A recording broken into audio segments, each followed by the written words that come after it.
काय जो सुचला माझ आणि मशीन घेतली ना, मशीनची कामा करून करूनच वैताग आलाय माझा तया. अरे काय मेले तू बघावं तेव्हा ह्या मशीनचा काय ना काय खोचरत असतंस. त्यापेक्षा ना ही ऑफर बघ. अरे 25,000 नवीन मशीन आहे कोरी करकरीत आणि एक ग्रास कटर फ्री त्याच्यावर. 25,000 दोन दोन वस्तू भेटत.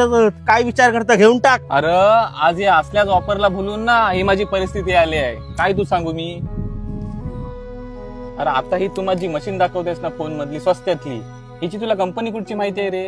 हिचा ब्रँड कुठला, हिची वॉरंटी किती आहे, व हिचा सर्व्हिस सेंटर आपल्याकडे आहे काय? आणि सर्व्हिस सेंटर असेल तर तिचं पार्ट जेन्युन आपल्या तालुक्यात मिळतेत काय, याची पण आपल्याला माहिती आहे. नाही तर मी बघ भाई ती मशीन घेतली, तिच्यासोबत पण एक मशीन ना मग फ्री भेटली होती छोटीशी, पण ती पण भंगली आणि हिचं पण आता काम निघताय.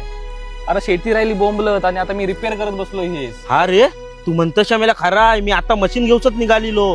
नशीब तू मला सांगितलंस. अरे आता आपण फक्त ऑफर आणि मोठा डिस्काउंट बघून नाही मशीन खरेदी करायची.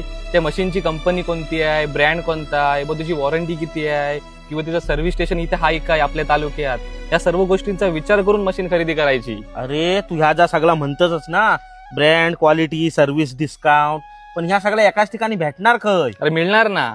अरे ह्या सर्व गोष्टी ना आपल्या रत्नागिरीतल्या ओमकार अॅग्रो मध्ये मिळतात. आणि हो, तिथं ना आता एक्सचेंज ऑफर चालू आहे. आणि मी माझी जुनी मशीन ना त्यांच्या स्टोअरला एक्सचेंज केलाय आणि जुन्या मशीनवर चांगला डिस्काउंट सुद्धा भेटलाय. अरे माझी आता गाडी पण येत असेल. ती बघ गाडी आली माझी, चल दाखवतो.